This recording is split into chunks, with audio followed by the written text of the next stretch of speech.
Hello.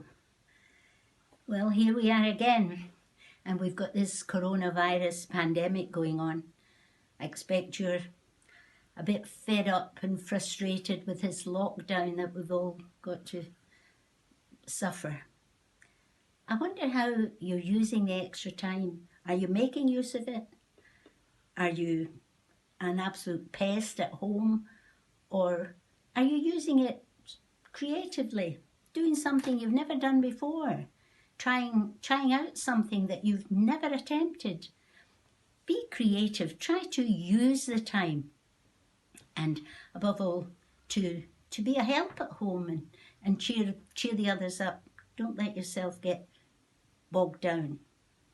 A couple of weeks ago, I mentioned our very first sister, Sister Maria Mazzarello, who is a saint.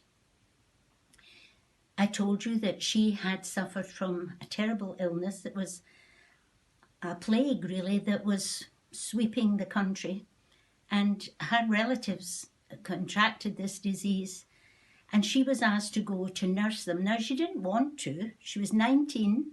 She certainly didn't want to go, but out of charity, she went to nurse them and she brought them through it.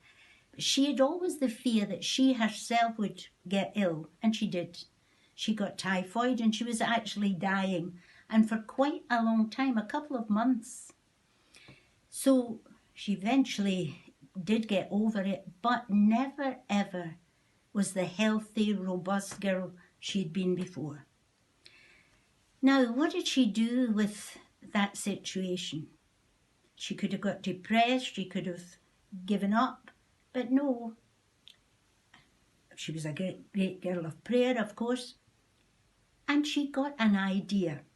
It would come from the Lord, but she considered it and thought, what can I do that would help others? All Italian girls learn to sew. So she thought, if I learn to sew really well, I could help the girls of the village. So she went to the tailor, and he very kindly took her on, trained her, and she learned fast and well.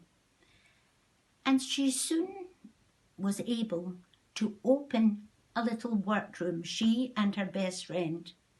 And they made up their minds that in what they were doing, every stitch would be an act of love of God. That was their motto. Every stitch, an act of love of God. So they gathered together the girls of the village together, and they began to teach them to sew, but more importantly, they taught them of the love of God for them, and their love of God in return. From that idea, from that very small beginning, our huge congregation emerged. And now, in 94 countries across the world, the Salesian sisters are still working for young people. See what can come from an idea. See what can come from somebody thinking, what can I do with my time?